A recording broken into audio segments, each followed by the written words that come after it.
Kemudian muncul ya satu penggerak satu teolog lah istilahnya ya, atau filosof, yaitu Mani al-Majhafah, yang kemudian mengharamkan pernikahan. Ya, jadi orang itu diharamkan menikah untuk menuju persiapan menuju kefanaan. Nah, nantinya Mani al-Majhafah ini dibunuh Raja Sasani di Hirama pada 276 sebelum Masehi, tapi ajarannya masih bertahan sampai setelah penaklukan Islam. Ya, jadi sampai setelah perang Qadisiyah itu ajaran ini masih berlaku.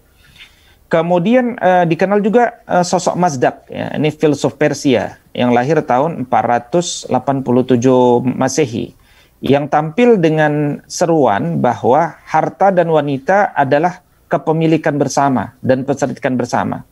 Sampai akhirnya terbangun budaya syahwat yang didukung Kaisar Qabad bin Fairuz, ya, ini sampai abad ke-6 Masehi. Ya. Gambar yang di sebelah kanan bawah itu gambar Mazdak ketika dieksekusi. Meskipun ada beberapa cerita fiksi di sini tentang bagaimana Mazdak dan pengikutnya ini dieksekusi. Ya. Ada yang kemudian mengatakan 3.000 pengikutnya itu dikubur hidup-hidup dengan kaki ke atas untuk menjadi taman kaki gitu ya, dan seterusnya. Nah, ada beberapa kisah fiksi juga yang memang patut untuk diteliti lebih dalam gitu ya. Nah, kemudian peradaban Persia ya adalah dikenal sebagai pusat-pusat ilmu pengetahuan Persia sejak awal ya, seperti kota Salonika,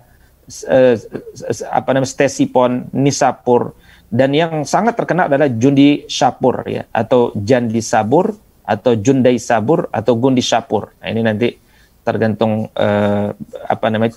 cara melafazkannya.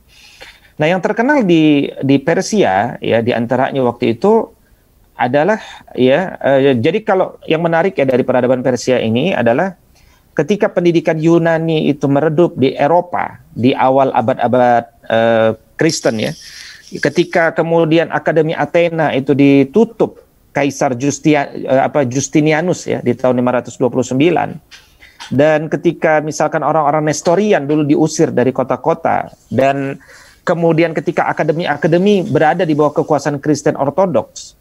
Nah, dinasti atau orang-orang Sasanian di Persia di bawah Raja Anusirwan yang adil itu justru memperoleh perlindungan. Dan dari sini kemudian berkembang ilmu pengetahuan itu, ya,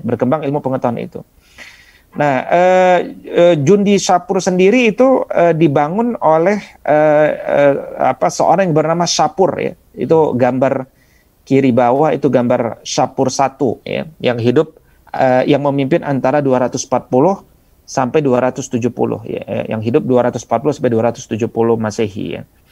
Nah, di antara yang dikenal di Jundi Shapur itu adalah sistem kedokterannya ya. Jadi sistem kedokteran di Persia ini adalah pencampuran antara sistem Yunani, Mesir dan India. Nah, sekolah kedokteran pertama didirikan di Ar-Reha pada 272 Masehi, baru kemudian dibangunlah sekolah kedokteran di Jandi Sabur dan Bimaristan. Nah, jadi kita kenal rumah sakit pertama yang nanti juga jadi inspirasi di dunia Islam itu adalah Bimaristan ya, Bimaristan. Jadi Bimaristan ini berasal dari kata bimar, terluka, dan stan, yaitu tempat ya.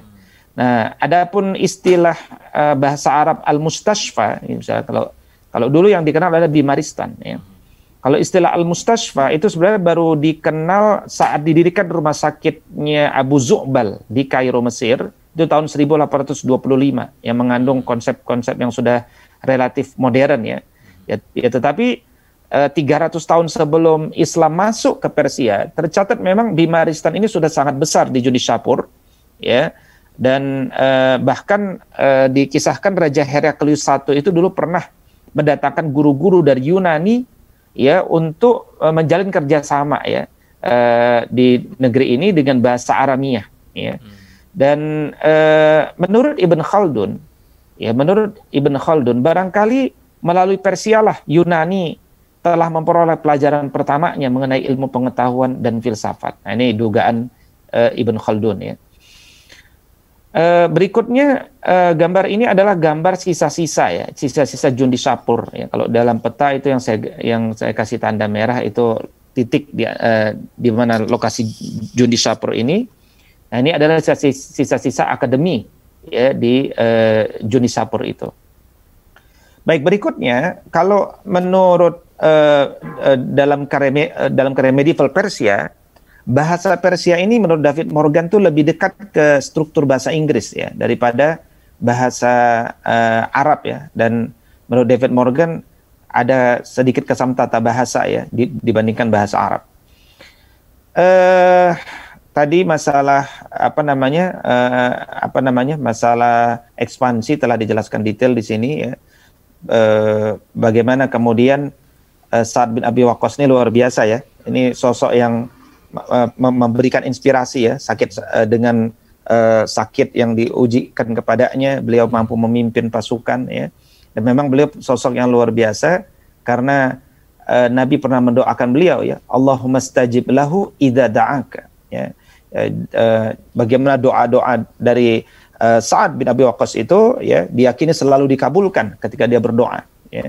Dan kita juga melihat bagaimana kemudian Umar selalu menjaga komunikasi ya dengan Sa'ad bin Abi Waqqas sebagaimana tadi dijelaskan.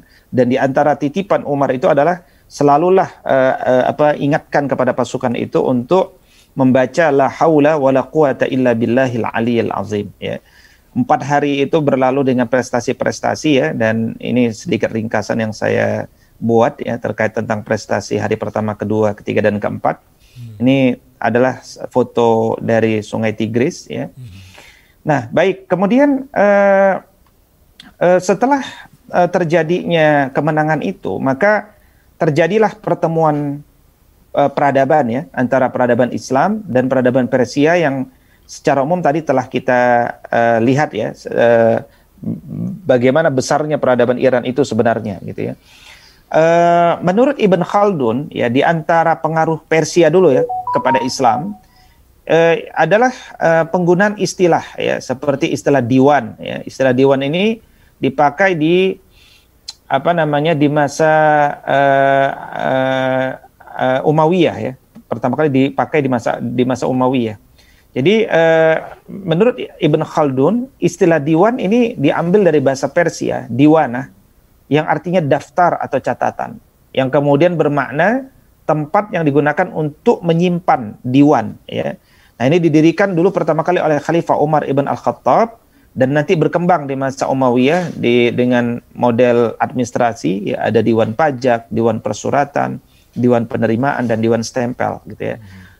Artinya ada pengaruh administratif ya dalam teknik